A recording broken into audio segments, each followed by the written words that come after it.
नीचे कर लीजिए। मैं अपने प्रेस के लोगों का धन्यवाद देना चाहता हूँ। हेलो, लाइव फ्रेम मिल रहा है? जहाँ कन्नौज की हाँ, बस धरती लेते पर रहो आप। जी जी।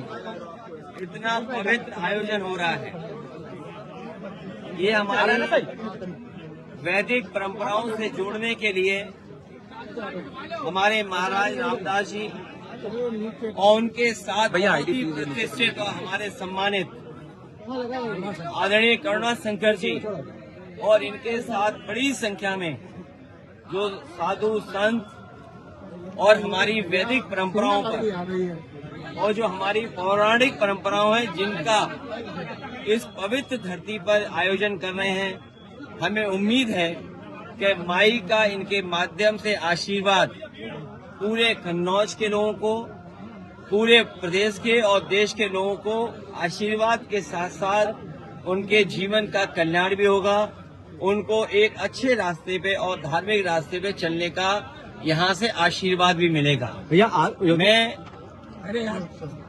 आदरणीय रामदास जी महाराज और हमारे पूजनीय आदरणीय करुणाशंकर जी बहुत पुराने हैं। मुझे याद है कि जब मेरा पहला चुनाव था क्या करना है? उस समय भी इन्होंने जो पूजा और पूजा से संबंधित जो कार्यक्रम होते हैं इन्होंने कराए थे और उसका परिणाम ये हुआ था कि उस समय भी आशीर्वाद मिला था। आज जो इतना भव्य माई के आयोजन हो रहा है, जहाँ इतनी कुंड बने बताया जा रहा है, 1108 कुंडियों का जो आयोजन है ये ऐतिहासिक है। इतने बड़े पैमाने पर कहीं भी आयोजन नहीं हुआ है। हमें पूरा भरोसा है कि माई यहाँ की जनता का कल्याण करेगी, उनके भविष्य को बेहतर करेगी, उनके जीवन में खुशियाँ, उनके जीवन में स्वास्थ्य और स्वस्थ जीवन होगा, ये कामना हम सब लोग कर रहे हैं। क्योंकि कन्नौज ये क्षेत्र है, कन्नौज की जनता ने कन्नौज के विकास के लिए वोट दिया है।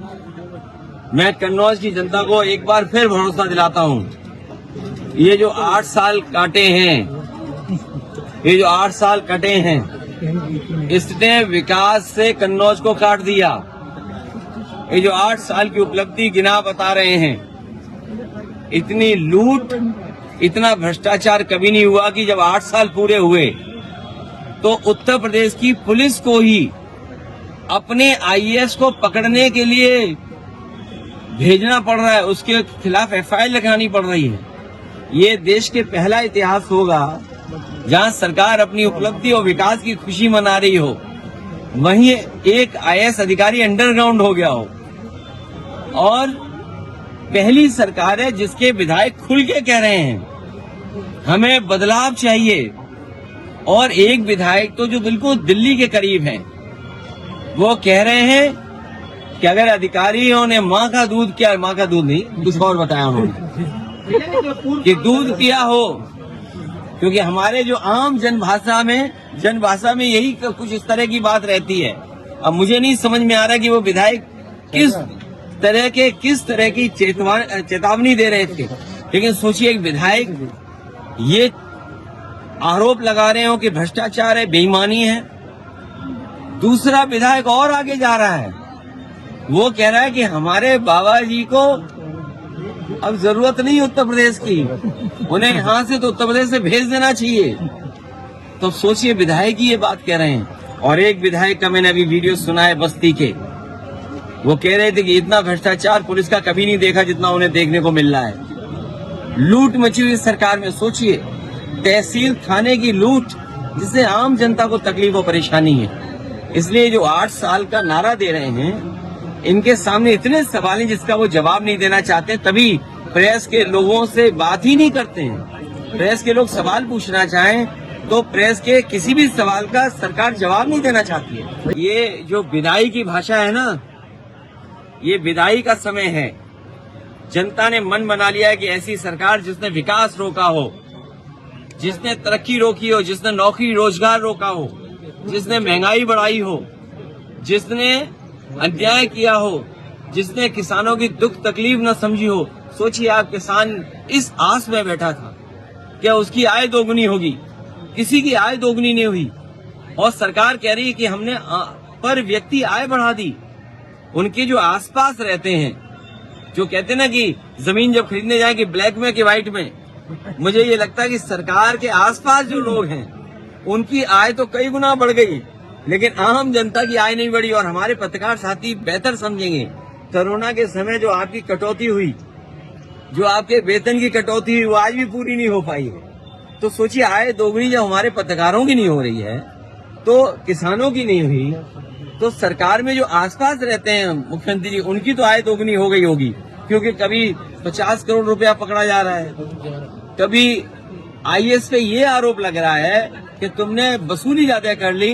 वो वसूली का सवाल नहीं था, वो जो बंटवारे में झगड़ा होता है। अमूमन हम देखते हैं कि झगड़ा तब होता है जब बंटवारा ठीक से न हो। ये बंटवारा जो ठीक से नहीं हुआ, उसकी वजह से ये झगड़ा दिखाई दे रहा है। देखिए, ये टोपी जब से नेताजी ने दी हमें, तब से मैं लगा रहा हूँ। हम उनमें से लोग नहीं है जो टोपी बदलते हों। और मैं तो कहूंगा आपसे, मेरा नौजवान साथी लग रहा है, ये गूगल करे कि सबसे ज्यादा बदलने वाला टोपी वाला नेता कौन है। मैं तो कहूंगा चैट जीपीटी से पूछ लो।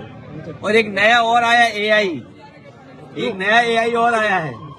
अगर उस पर टाइप करके कहोगे कि उस नेता को हमें दिखाओ और बताओ जो नेता सबसे ज्यादा टोपी बदलता है, तो अपने आप आपको पता लग जाएगा कि कौन वो नेता निकलेगा जो सबसे ज्यादा टोपी बदलता है। योगी से इसका सवाल पूछा गया तो उन्होंने कहा कि ऑपोजिशन इस पर राजनीति कर रहा है, हमें किसी मस्जिद पर कब्जा नहीं करना है। देखिए, भारतीय जनता पार्टी समय समय पर ऐसे संविधान में संशोधन करती है जिससे नफरत फैले, लोगों में दूरियां पैदा हों।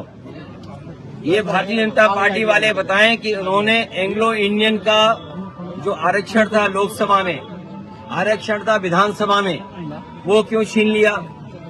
एंग्लो इंडियन थे, उनका आरक्षण था, वो छीन लिया इन्होंने। इसी तरह मुसलमान भाइयों का, उनके साथ भी खिलवाड़ कर रहे हैं। और भारतीय जनता पार्टी वाले ये बताएं जो ज्यादा बोलते हैं, उन्हें उत्तराखंड में अगर प्लॉट लेना हो, हमारे पत्रकार साथियों, आपको पता है अगर उत्तराखंड में प्लॉट लेना होगा तो कितना बड़ा प्लॉट मिलेगा, जितना रोहिया आवास का हम गरीबों को देते थे। तो बताइए, आपके ही बगल के प्रदेश में ऐसे कानून बन रहे हैं, ऐसा संशोधन हो रहा है कि हम और आप लोग अगर उत्तराखंड जाना चाहें तो हमें आप घर नहीं ले सकते वहां पर। तो भारतीय जनता पार्टी भेदभाव बढ़ाती है, खाई पैदा करना चाहती है, लोगों को डराना चाहती है, नफरत पैदा करना चाहती है। लेकिन ये समाज हमारा इतना अच्छा है भारत का, इस धरती पे सदियों से लोग रहे हैं एक दूसरे का सम्मान करके, एक दूसरे से प्यार मोहब्बत में, एक दूसरे का साथ दे करके। भारतीय जनता पार्टी कितने भी संविधान संशोधन कर ले, लेकिन इस देश की जो संस्कृति है, इस देश में जो लोगों को संविधान पर भरोसा है, उसको यहाँ की जनता कभी टूटने नहीं देगी।